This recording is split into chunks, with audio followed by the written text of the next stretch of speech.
Salam alaikum, bismillah ar-Rahman ar-Rahim.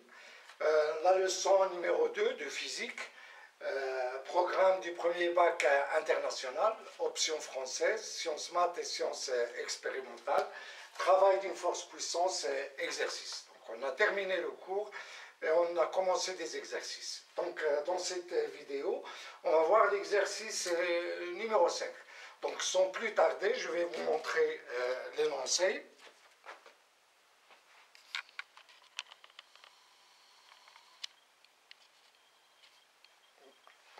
Voilà.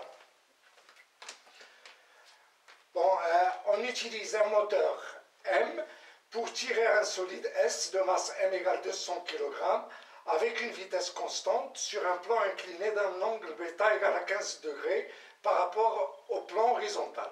Quand le moteur fonctionne avec une puissance P est égale à 800 watts, l'extrémité de la force, l'intensité de la force exercée par la corde sur le solide est alors T égale à 1000 newtons. Donc à l'aide du moteur, on tire par l'intermédiaire de la corde, on tire le solide S vers le haut. Le solide se déplace sur un plan incliné d'un angle β égal à 15 degrés par rapport à l'horizontale. Première question, faire le bilan des forces exercées sur S et représenter-les sans échelle. Deuxième question, calculer la vitesse V du solide S en déduire la distance AB parcourue par le solide pendant l'intervalle de temps delta T égale à 12,5 secondes. Troisième question, en appliquant le théorème, le principe de l'inertie, calculer l'intensité de la force de frottement considérée constante le long du trajet AB. Voilà, donc AB, c'est la distance parcourue par le solide pendant delta T, qui est égale à 12,5 secondes. Quatrième question, calculer le travail W de toutes les forces, de toutes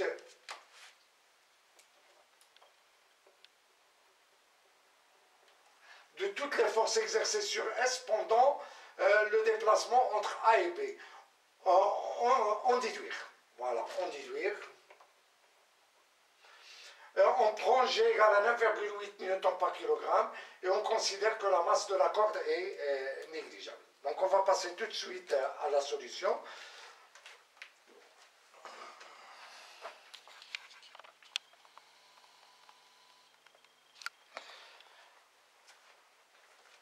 Voilà, on passe à la solution tout de suite.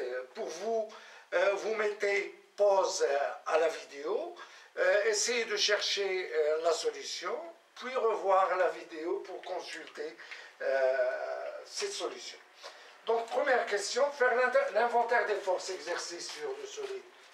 Donc, inventaire, ou bien le bilan des forces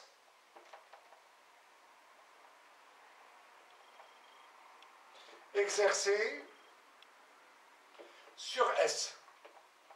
Voilà, et donc il y a l'action de la corde,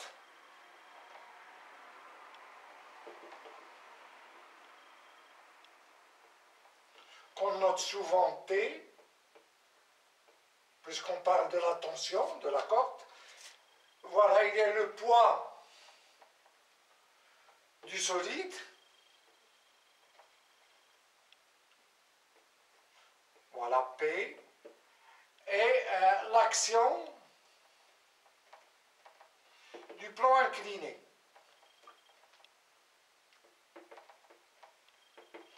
L'action du plan incliné, donc R, voilà, et on sait que R est peut-être décomposé en deux composantes, une composante normale et une composante tangentielle. Et cette composante tangentielle n'est rien d'autre que la force de frottement. Donc on a RT est égal à F. Voilà, on va représenter les forces. Donc on a, voilà le poids, P, et les verticales. Donc il est toujours perpendiculaire à l'horizontale. P, c'est la force exercée par la corde. Voilà le moteur. Voilà, le moteur qui tire le solide S par l'intermédiaire de la corde. F, c'est la composante tangentielle de R, de l'action du plan incliné sur le solide.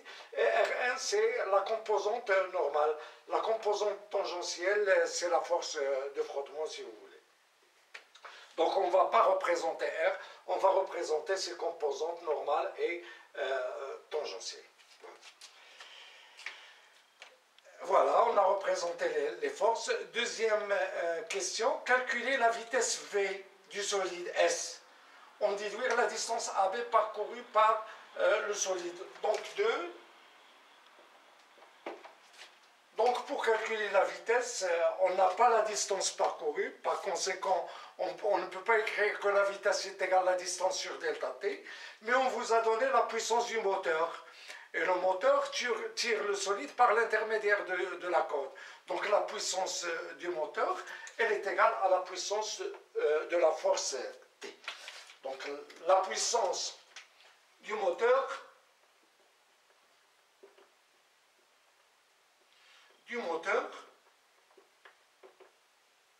est égale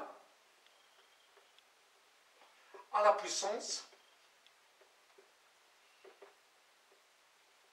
de la force T.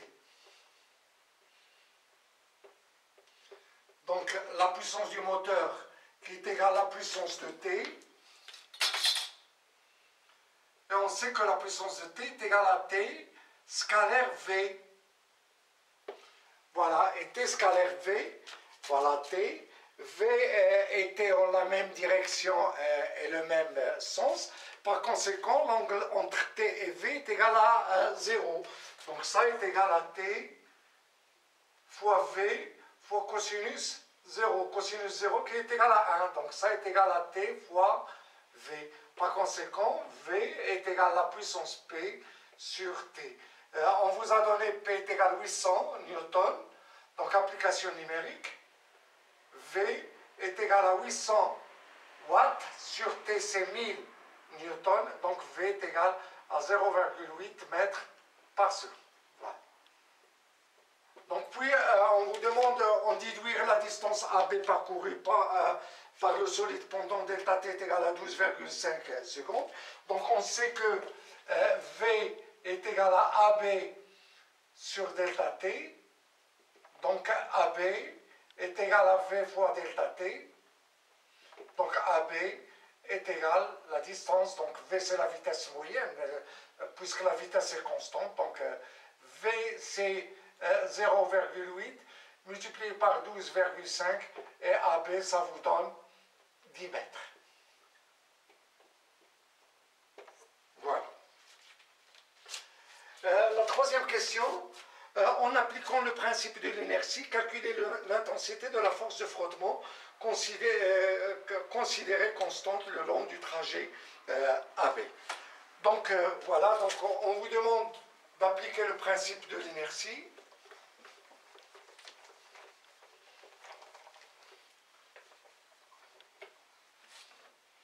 Donc troisièmement, puisque V est constante, voilà, le solide est en translation rectiligne uniforme, donc ça veut dire que le mouvement du centre d'inertie du solide est un mouvement rectiligne uniforme, donc V est égal à une constante. Donc d'après le principe de l'inertie,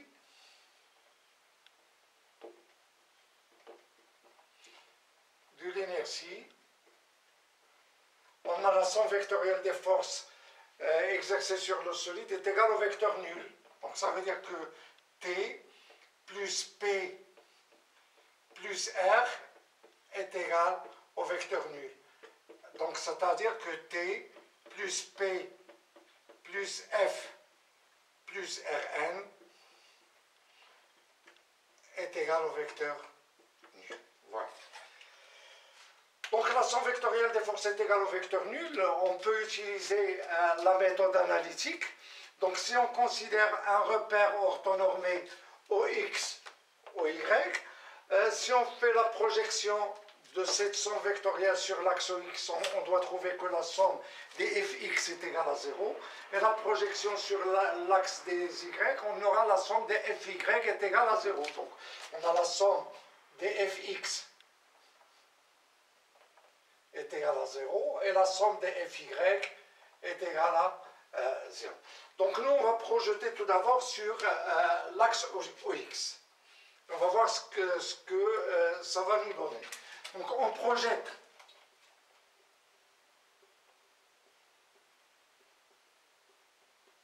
suivant OX. Donc on obtient PX plus PX plus FX plus RN X est égal à 0. Donc Tx, donc puisque T à la direction de OX est le même sens, donc Tx est égal à T. Donc Tx est égal à T. Pour Fx, F a la même direction que l'axe OX, mais le sens opposé. Donc Fx est égal à moins F. Et pour R, Rnx, R est perpendiculaire à l'axe OX, donc Rnx est égal à 0. Il nous reste Px. Donc pour avoir Px, donc on va pouvoir faire la projection de P sur l'axe des X.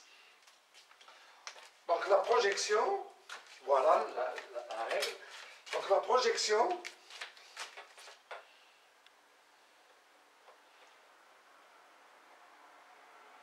voilà, l'origine de P se trouve sur l'axe OX. Donc pour voilà le Px,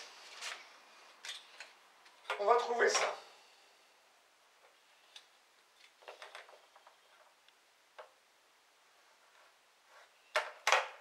Voilà Px en rouge. Px c'est ça. Voilà. Là c'est la projection perpendiculaire. Voilà. Donc pour trouver Px, tout d'abord Px elle est négative. Pourquoi? Parce que voilà le centre et on se dirige dans le sens opposé à l'axe OX. Donc Px est négatif. Donc cet angle, on peut montrer que cet angle est égal à celui-là, c'est bêta aussi. Pourquoi? Parce qu'on a cet angle plus cet angle est égal à 90 degrés. Et cet angle plus celui-là est égal à 90 degrés, puisqu'on a là, c'est perpendiculaire. Donc cet angle plus bêta égale 90 degrés, cet angle plus cet angle est égal à 90 degrés, donc cet angle est égal à bêta. Ou tout simplement, on dit que cet angle et cet angle, leurs côtés sont perpendiculaires. Ce côté est perpendiculaire à celui-là, et ce côté est perpendiculaire à celui-là, donc cet angle est égal à bêta. Donc on parle de deux angles à côté perpendiculaires. Voilà, ils sont égaux. Donc on a là bêta. Donc si on considère ce triangle, donc ce côté sur P est égal à sinus bêta. Et ce côté est égal à moins Px. Pourquoi? Parce que Px est négatif. Donc on a moins Px sur P est égal à sinus bêta. Donc Px est égal à moins P sinus bêta. Donc il est égal à moins mg sinus bêta. Voilà. Donc on remplace.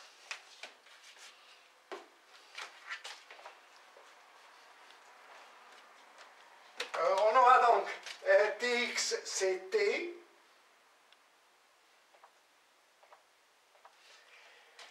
Plus Px moins mg sinus bêta plus Fx moins F plus Rnx, c'est 0, est égal donc à 0. Donc F sera égal à, voilà, à T moins mg sinus bêta. Donc F, application numérique, F égale T 6000 moins M 200, G c'est 9,8 fois sinus 15 degrés, et tout calcul fait vous donne F est égal à 492,7 newtons. Voilà. La quatrième question, on vous demande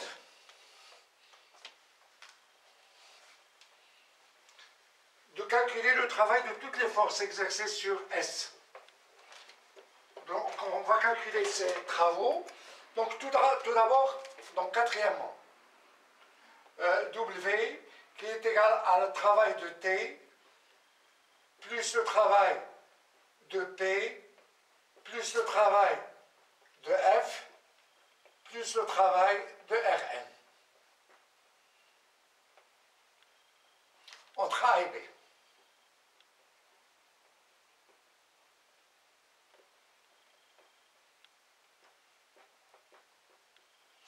Donc tout d'abord le travail de T entre A et B est égal à T scalaire AB, parce que T est une force constante. Donc est égal à T fois AB fois cosinus l'angle entre T et AB, voilà, AB, donc l'angle entre T et AB c'est 0, donc cosinus c'est 0.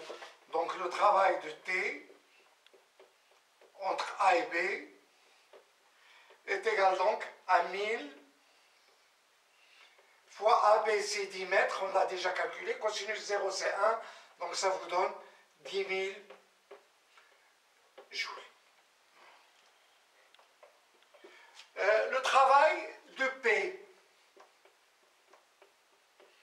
entre A et B, donc le travail de P entre A et B, donc puisque P est le solide monte, donc P est une force résistante et son travail est négatif. Donc entre A et B par exemple, A c'est là et B ici. Donc le travail de B il sera égal à moins MGH. Voilà, H c'est ça.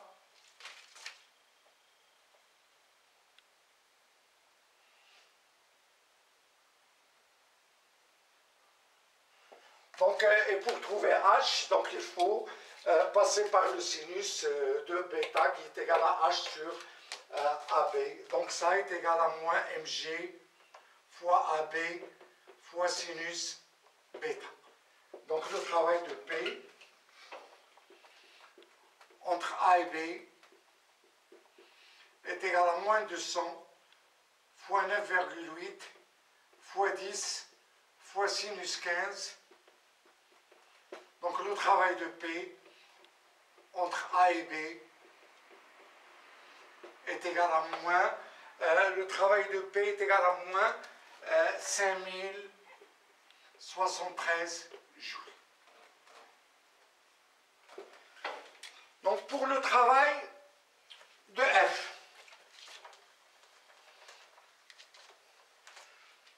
donc le travail de F entre A et B est égal à F scalaire AB. Puisque F, voilà, F et AB ont la même direction, des sens opposés, donc ça est égal à F fois AB fois cosinus pi. Donc il est égal à moins F fois AB. Donc le travail de F entre A et B est égal à moins 492,7 joules. Non, est égal à moins, attendez, moins 4, voilà, c'est moins 492,7 fois 10 qui est égal à moins 4927 joules. Voilà. Et le travail de Rn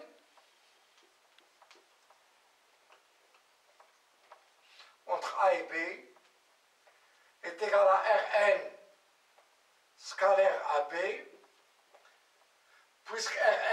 abaissant perpendiculaire, donc ça sera égal à 0. Rn est abaissant perpendiculaire. Donc, on vous demande de chercher le travail. Donc, si vous remplacez tout ça, 10 000, moins 5 073, moins 4 927, vous allez trouver 0. Donc, en remplaçant,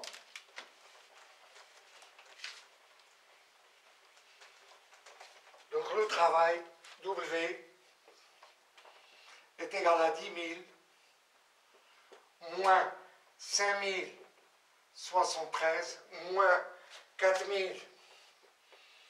927 et ça est égal à 0 joules. Voilà. Donc, puisque le solide est pseudo-isolé, donc pourquoi? Parce que sa vitesse est constante. Donc, الجسم شبه معزول mécaniquien. Il est pseudo-isolé. Donc, la somme vectorielle des forces est égale au vecteur nul et la somme des travaux est égale à 0. Donc, ainsi se termine cet exercice. Et si vous aimez ce contenu, faites j'aime, partagez la vidéo et s'abonnez à la chaîne. Et à bientôt.